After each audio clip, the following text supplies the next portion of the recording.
They thought it was a kitten in the box. It wasn't. It was early morning in Prescott, Arizona. The alley behind Maddie's calf still slept in shadows, the sun just beginning to kiss the rooftops. Maddie, who opened the cafe every morning at 6 a.m., was hauling out cardboard boxes when she heard a faint rustling. She stopped. From the smallest box, half torn, lined with an old faded blanket, two golden eyes blinked up at her. A kitten, she thought. But something was off. The face, the ears, the silence. It didn't meow, it didn't hiss. It just stared. Maddie stepped back slowly. "It's not a cat," she whispered, her voice tight. The creature didn't move. It was tiny, maybe a few pounds, but its legs were long, its ears tufted. Even in stillness, it looked like it had come from somewhere wild. She called animal control, wildlife rescue, the police. No one answered too early. Unsure what else to do, Maddie left a small dish of water a few feet away, then went inside and turned on the lights. By noon, word had spread. A crowd gathered. Behind the cafe, peering cautiously at the strange kitten curled in the box, someone took a video. Another whispered, "That's not a kitten. I think it's a bobcat cub." The animal hadn't moved, hadn't cried, just kept blinking, watching, breathing. That evening, the cafe's owner installed a motion-activated camera above the alley, just in case. At 3:17 a.m., it caught something. A tall, lean figure stepped into the frame, ears high, body tense. An adult bobcat. She moved slowly to the box, sniffed the edges, and then lay down beside it. For 2 minutes, the mother rested beside her cub. Then she stood, looked straight into the camera, eyes glowing in infrared, and slipped back into the night. No one expected her to return, but she did. By morning, the box had become part of the alley. Someone left a towel. A clean bowl of water sat nearby. The cub now agreed to be a bobcat, remained still, his chest quietly rising and falling. At 7:20, Thomas Reed walked in. He'd been coming to Maddie's calf every morning since his wife died. Same seat by the window. Same black coffee, no cream, no sugar. He didn't talk much, but everyone knew him, enough to nod. He used to walk here with his old hound, Buck. That dog died 3 months ago. Since then, Thomas came alone. That morning when Maddie poured his coffee, he didn't sit. "You're still there?" he asked. She nodded. He followed her to the alley. Thomas stood with arms folded, staring at the box. "She didn't leave him," he said softly. "She's a mama. She'll be back." Maddie glanced at him. "How do you know?" "I've seen eyes like that before," he murmured. Waiting for something to come home. That night, just after 2 a.m., the camera triggered again. The mother bobcat returned, this time with a mouse in her jaws. She placed it beside the box, crouched, and waited. The cub didn't move, but his eyes watched. She stayed 5 minutes, nudged the edge of the box, licked the air, then slipped away. By morning, the mouse was gone. At 9:42 a.m., Maddie posted a short, shaky video clip on Facebook. Bobcat comes back to feed her baby in town. No music, no narration, just insects chirping and the soft scrape of paws on pavement. It spread quickly. People called it brave, beautiful, heartbreaking. Thomas just sipped his coffee. "She's not done yet," he said. For 3 more days. She returned before dawn, always alone. Quiet, purposeful, bringing food, rabbits, birds, even just scraps of meat. She placed them beside the box, then backed away to watch. She never came close to the cafe, never acknowledged the people. Only the cub. By then the town knew.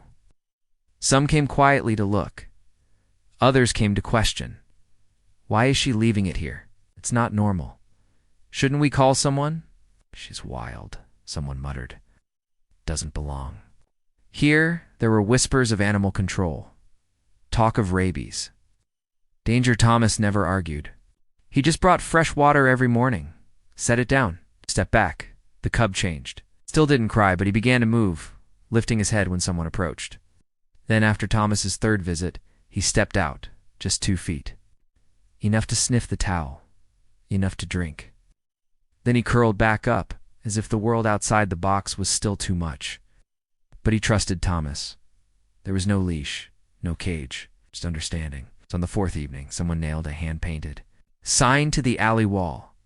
She comes. He waits. Let them be.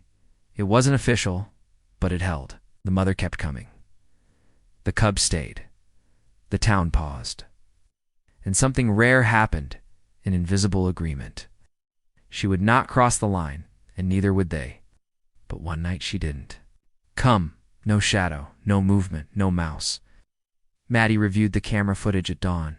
Nothing, just wind and a flickering light. She'll be back, Thomas said, but his voice faltered. The cub didn't move. He drank a little, but barely lifted his head. By midday, Facebook flared again.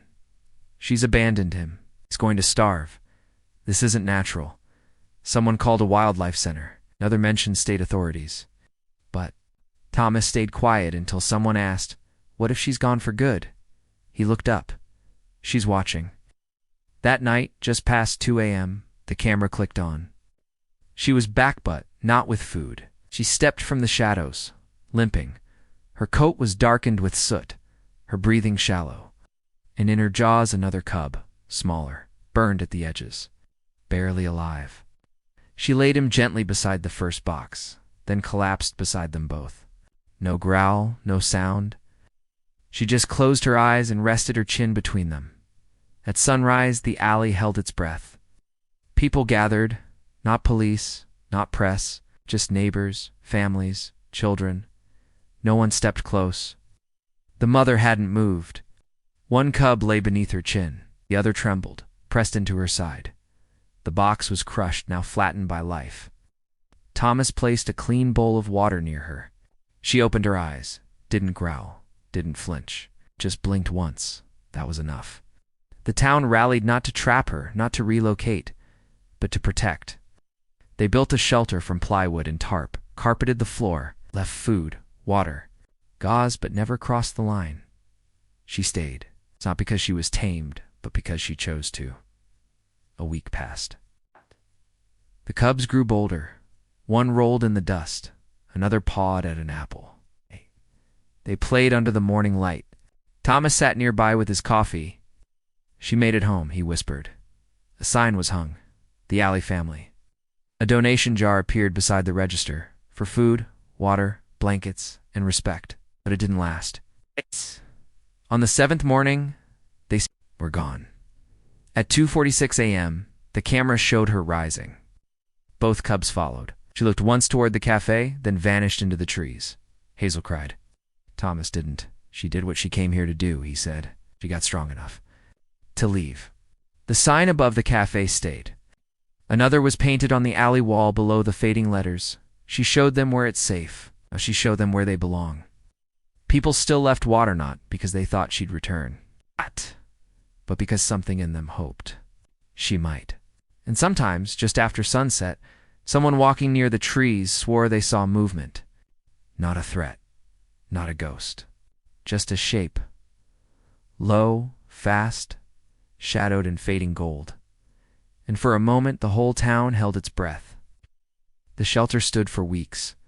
It became a monument not to a bobcat, but to what's possible when people choose patience over fear. And one morning, just before sunrise, Maddie found something unexpected beneath the wall. Small piece of fresh meat, carefully placed. No prints, no sound, just a gesture. She smiled and left it there. It's inside the cafe, a chalkboard. Hung above the counter, it didn't list specials, it read. She didn't stay because we tamed her. She stayed because we didn't try. And underneath, leave space for the wild, for the scared, for what might need time.